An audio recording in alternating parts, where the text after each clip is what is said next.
Mes parents peut-être sont musulmans, mais moi je ne me sens pas musulman. Donc vous êtes un laïc? Je suis un laïc et je crois que la laïcité, elle s'explique.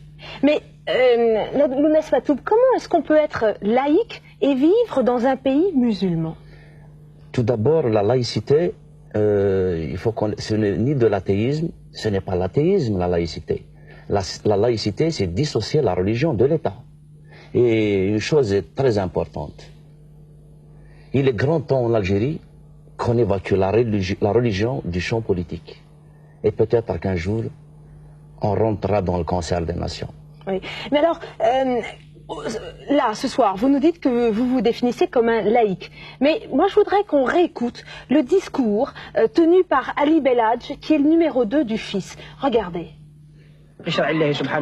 Les musulmans revendiquent depuis longtemps l'application de la charia islamique, la loi musulmane.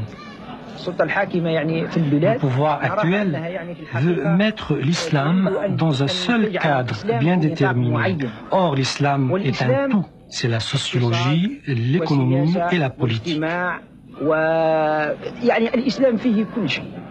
Alors, Lounès Matoub, est-ce que vous êtes pour l'application de la charia? Jamais. Les femmes lapidées sur les places publiques? C'est utopique. Quand on écoute des discours comme ça, mon Dieu, on se dit qu'est-ce qui peut en advenir de notre futur. Mais justement, quand vous écoutez quelqu'un comme Ali Belhadj, est-ce que vous avez le sentiment que vous avez encore une place en Algérie? Heureusement que j'ai une place en Algérie. Et il y demeure encore. La preuve est là que c'est les miens qui m'ont soutiré des griffes de la mort. Donc je ne peux pas capituler. Oui. Donc vous avez le sentiment d'être un peu un hors-la-loi face aujourd'hui, face au FIS, face à... Non, non, je ne suis pas un hors-la-loi. Certes, peut-être je suis rebelle, parce que j'ai été toujours contestataire. Je me suis battu contre un pouvoir en place qui a tout fait pour étouffer l'éclosion de la culture berbère, de l'identité berbère. Oui. Et parce que le mouvement culturel berbère, il a été de tout temps, comme j'ai toujours souligné, l'initiateur de toutes les luttes démocratiques en Algérie. À l'époque même où l'intégrisme, ces gens-là qu'on vient de voir à la télévision, oui, poussaient à l'ombre des institutions de l'État, que sont la justice, surtout la télévision. À chaque fois qu'il y a une conférence islamique, c'est en Algérie, avec la bénédiction, bien sûr, de Chedri Ben Jdid. Oui. C'est l'État algérien qui a encouragé la montée de l'intégrisme en Algérie pour contrer l'avancée culturelle berbère. Oui. Lounès Matoub, on y viendra un tout petit peu plus loin dans l'interview. Moi, je voudrais savoir pourquoi est-ce que vous n'avez pas dédié ce livre, Rebelle, que vous avez écrit, pourquoi est-ce que vous ne l'avez pas dédié à l'idole du rail en Algérie? Je veux parler de Cheb Asni, qui lui aussi, à sa manière, en chantant le rail, était un rebelle. Je pouvais aussi le dédier aussi à Tarjaout, Saïd Mokbel. Oui, mais ça a été quand même le premier chanteur assassiné. Oui, je compatis à la douleur des siens. Ça m'a fait terriblement mal d'avoir appris sa mort, mais je pense que mon bouquin, c'est plus profond que ça. Oui, mais enfin, la mort, c'est profond aussi. La mort, on est là, aujourd'hui, on ignore qu'est-ce qui va en advenir de nous demain. Oui. De la même façon que Cheb Asni représentait un espoir pour la jeunesse algérienne, vous auriez pu quand même évoquer sa mémoire dans ce livre. Pardon d'insister. Écoutez, mademoiselle, ce livre, je l'ai dédié à tous les martyrs de la démocratie, à tous les démocrates algériens, à tous les militants de la cause berbère. Je pense que j'ai englobé en général tous les Algériens qui veulent vivre une ère démocratique. Oui, parce que lui, en fait, il représentait un espoir pour la jeunesse algérienne, de la même façon que vous êtes un espoir pour la Kabylie. Écoutez, moi je ne suis pas un hypocrite. Je n'ai jamais écouté Cheb Asni. D'abord, je n'ai pas accès à la langue arabe. Je suis désolé, je ne vais pas faire des choses comme ça pour plaire. Certes, mais c'est parce que vous êtes représentant du mouvement culturel berbère que, oui, en fait, vous ne parlez pas de Cheb Asni, qui lui n'était pas kabyle. Non, qu'on s'explique bien. Oui. C'est pas en luttant dans le mouvement culturel berbère pour la revendication de la culture berbère qu'on est contre des arabophones. Non, on voudrait vivre en harmonie en Algérie avec nos différences, nos diversités. Il y a l'arabe algérien, il y a la langue française aussi qui est un butin de guerre. Je voudrais aussi que Tamazight soit langue nationale et officielle. Oui, mais parce que... Alors, attendez, ça on y reviendra. Mais Lounès Matoub, parce que si je vous ai posé cette question sur Cheb Asni, c'est tout simplement parce que lui, il a été assassiné pendant que vous vous étiez séquestré par le GIA.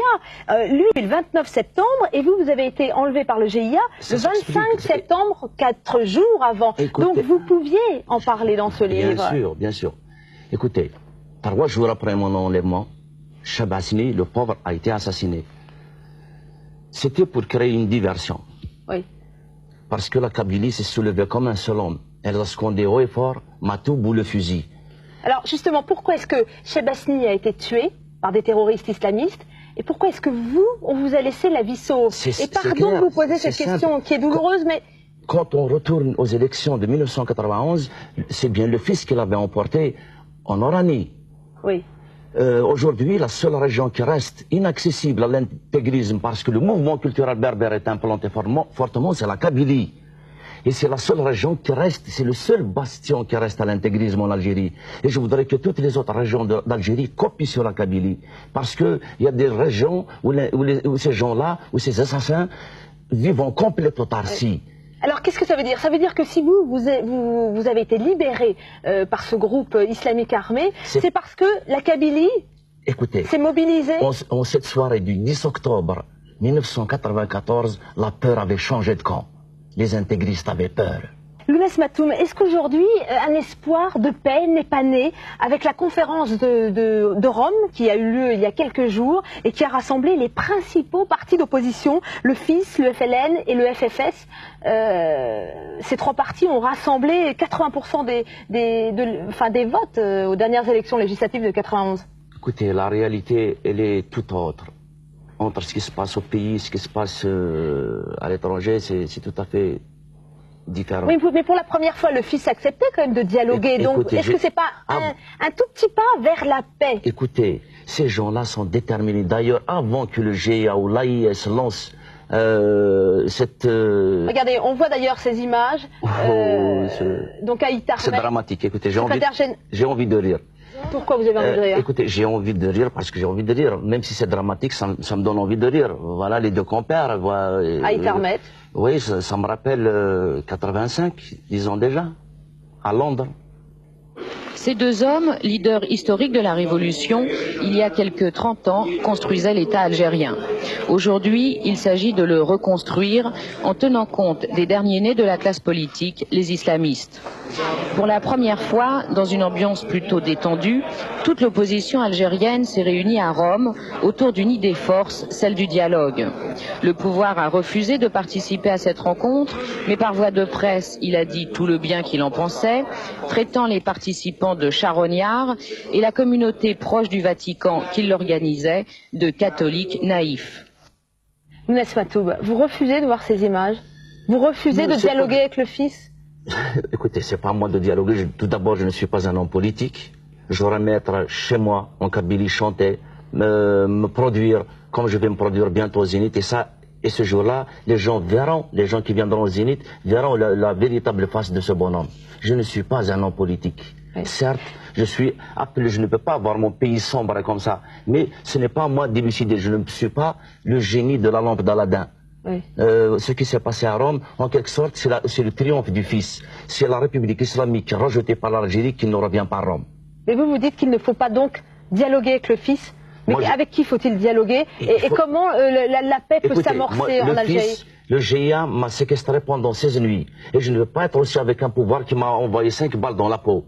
Mon espoir, je l'ai investi dans le combat de Djaout, de Boussebsi, de Saïd Maqbel, de Saïd Saadi, de Khalid al-Saoudi et de beaucoup d'autres.